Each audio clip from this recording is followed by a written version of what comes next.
सुनन अल नसाई में तीसरी रिवायत में पैगम्बर मोहम्मद सल्लल्लाहु अलैहि वसल्लम कहते हैं, मेरे उम्मत के दो समूह जिसमें अल्लाह नरक की आग से मुक्त करेगा, वह समूह जो भारत में अभियान करेगा, और एक जो समूह ईसा बिन मरियम के साथ होगा।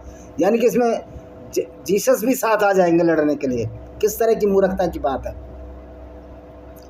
तो ये कहता, हालांकि इस कथन में अन्य दो की तुलना में कुछ हद तक प्रामाणिकता है और कई विद्वानों ने इसे विश्वसनीय माना है, फिर भी यह पूरी तरह से आलोचना से मुक्त नहीं है। पहली बात तो तुम्हारा पूरा इस्लाम ही आलोचना से मुक्त नहीं है, तो ये कोई नई बात नहीं बताती कि इस्लाम आलोचना से मुक्त नहीं है, क्योंकि इस्लाम झूठ, फरेब, धोखेधड़ी पर आधारित एक आइडियोलॉजी है जिसमें गैर मुस्लिमों को कत्ल करने के लिए 174 बार आया है, जिसमें औरतों को उन आधी अकल का कहें, औरतों को गंदी कहना, औरतों को नरक में बोलना, ये कई बार आया है।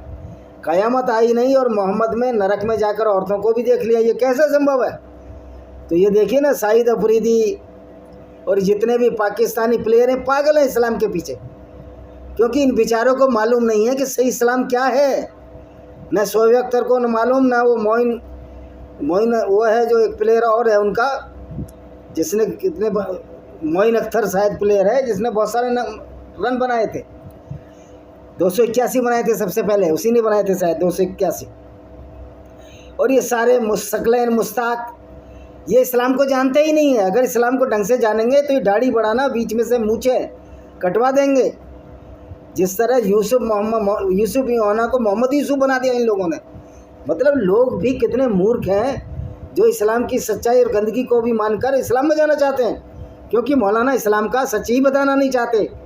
जब मौलाना इस्लाम का सच नहीं बताते हैं तो भोले भाले लोगों को ये इस्लाम में चले बुला लेते हैं, और जब ये इस्लाम में चले जाते हैं तो यही लोग अपराधी बन जाते हैं, क्योंकि इस्लाम अपराध को बढ़ावा देता है। इस्लाम इंसानियत के खिलाफ एक आइडियोलॉजी है। यह एक उचित परंपरा है, लेकिन अब ये कहता अल वालिद के पुत्र बकिया के कारण यह सिलसिला कमज़ोर है। हालांकि कुछ लोग उनका अनुसरण करते हैं। अबू बकर इब्न अल वालिद अब जुवैदी को छोड़कर, जिनकी स्थिति अज्ञात है, शेष कथावाचक विश्वसनीय है।